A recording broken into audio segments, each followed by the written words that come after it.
नमस्कार मर्चेंट साथियों, मैं भोपाल सिंह शक्तावत फिनो पेमेंट बैंक की तरफ से आप सभी का स्वागत करता हूं। आज इस वीडियो के माध्यम से हम जानेंगे एईपीएस के टू फैक्टर ऑथेंटिकेशन फ्लो के बारे में। चलिए जानते हैं एईपीएस टू फैक्टर ऑथेंटिकेशन क्या है।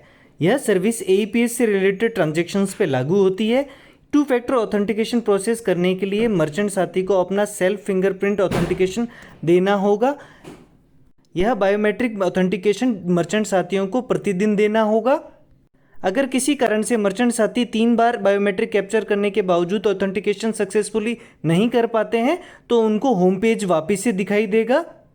ऐसे मर्चेंट साथी जो डेली अपना डिवाइस चेंज करते हैं या अपनी आईडी जो है वो किसी अन्य डिवाइस में लॉगिन करते हैं, उन मर्चेंट साथियों को भी अपनी आईडी लॉगिन करने के बाद में एईपीएस से रिलेटेड ट्रांजैक्शन करने हेतु उनको एईपीएस का टू फैक्टर ऑथेंटिकेशन यानी कि बायोमेट्रिक के द्वारा प्रमाणीकरण देना अनिवार्य है।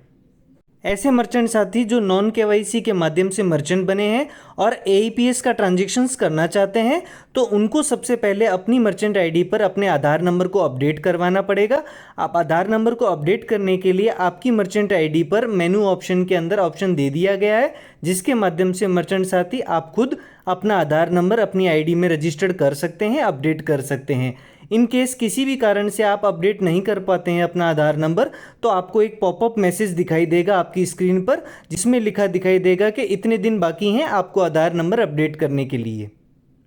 चलिए एईपीएस के टू फैक्टर ऑथेंटिकेशन को और विस्तार पूर्वक स्टेप बाय स्टेप समझने के लिए आप अपने फिनो के मित्रा ऐप में लॉगिन करेंगे।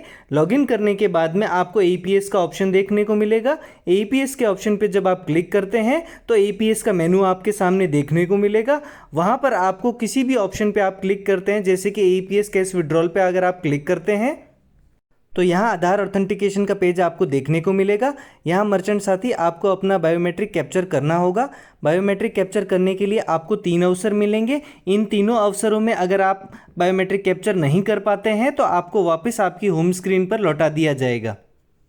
और अगर आपके द्वारा जो आधार ऑथेंटिकेशन प्रोसेस किया जा रहा था वो सक्सेसफुली बायोमेट्रिक कैप्चर कर लिया गया है तो आप एईपीएस के ट्रांजैक्शन करने के पेज पे पहुंच जाएंगे और आप वहां पर आसानी से एईपीएस से संबंधित लेन देन कर सकेंगे। अब बात करते हैं नॉन केवाईसी मर्चेंट धारकों के लिए, यानी कि ऐसे मर्चेंट धारक जो नॉन केवाईसी के माध्यम से मर्चेंट बने थे, उन मर्चेंट साथियों को अपने फिनो मित्रा ऐप में लॉगिन करना होगा। लॉगिन करने के बाद में एईपीएस मेनू पे आप क्लिक करेंगे। एईपीएस मेनू में जो आपके सामने लिस्ट देखने को मिल रही है उनमें से किसी भी ऑप्शन पे आप क्लिक करके आगे बढ़ेंगे। वे मर्चेंट साथी जिनकी मर्चेंट आईडी में आज दिनांक तक आधार अपडेट नहीं है वे एईपीएस से संबंधित किसी भी प्रकार के ट्रांजैक्शंस नहीं कर पाएंगे जब तक कि वे अपनी मर्चेंट आईडी में आधार को अपडेट नहीं कर पाते हैं। आज दिनांक से ये चीज़ ध्यान रखिएगा, प्रतिदिन एईपीएस से संबंधित ट्रांजैक्शन करने के लिए आपको अपना आधार का ऑथेंटिकेशन यानी कि फिंगरप्रिंट बायोमेट्रिक कैप्चर करना अनिवार्य है। वे मर्चेंट साथी जिनकी मर्चेंट आईडी में आधार पहले से ही अपडेटेड है वह मर्चेंट साथी एईपीएस से संबंधित ट्रांजैक्शन करने के लिए अपना आधार ऑथेंटिकेशन प्रतिदिन देना होगा उनको। यह पेज जो आपके सामने देखने को मिल रहा है यहाँ पर मर्चेंट साथी आप अपना बायोमेट्रिक कैप्चर करेंगे। बायोमेट्रिक कैप्चर का ऑथेंटिकेशन कंप्लीट होने के बाद ही आप एईपीएस से संबंधित ट्रांजैक्शंस डेली कर पाएंगे।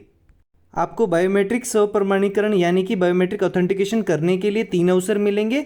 इन 3 अवसर में अगर आप सक्सेसफुली बायोमेट्रिक कैप्चर नहीं कर पाते हैं तो आपको वापस आपके होम स्क्रीन पर भेज दिया जाएगा, जैसा कि आप राइट साइड पे स्क्रीन देख पा रहे हैं।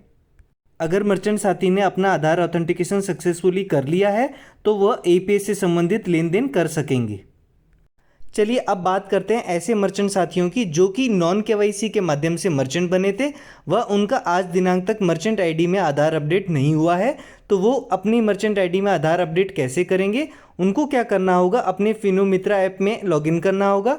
लॉगिन करने के बाद में एईपीएस पे क्लिक करेंगे। एईपीएस पे जब वो क्लिक करते हैं तो नीचे मेनू के अंदर आधार मर्चेंट अपडेशन का ऑप्शन देखने को मिलेगा।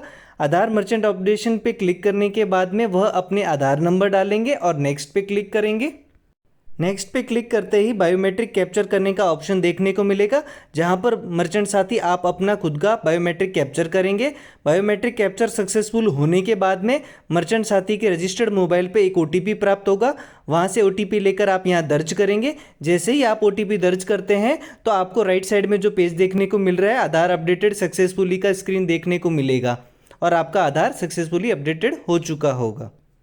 उम्मीद करते हैं इस वीडियो के माध्यम से वे मर्चेंट साथी जिनकी मर्चेंट आईडी में आधार अपडेट नहीं है वे अपनी मर्चेंट आईडी में आधार अपडेट कर पाएंगे। वे मर्चेंट जो एईपीएस से संबंधित ट्रांजैक्शंस करना चाहते हैं तो उनको डेली अपने एईपीएस से संबंधित ट्रांजैक्शन करने के लिए अपना फिंगरप्रिंट ऑथेंटिकेशन देना होगा। तो वो ऑथेंटिकेशन देने का जो प्रोसेस है इस वीडियो के माध्यम से आप समझ चुके होंगे। धन्यवाद।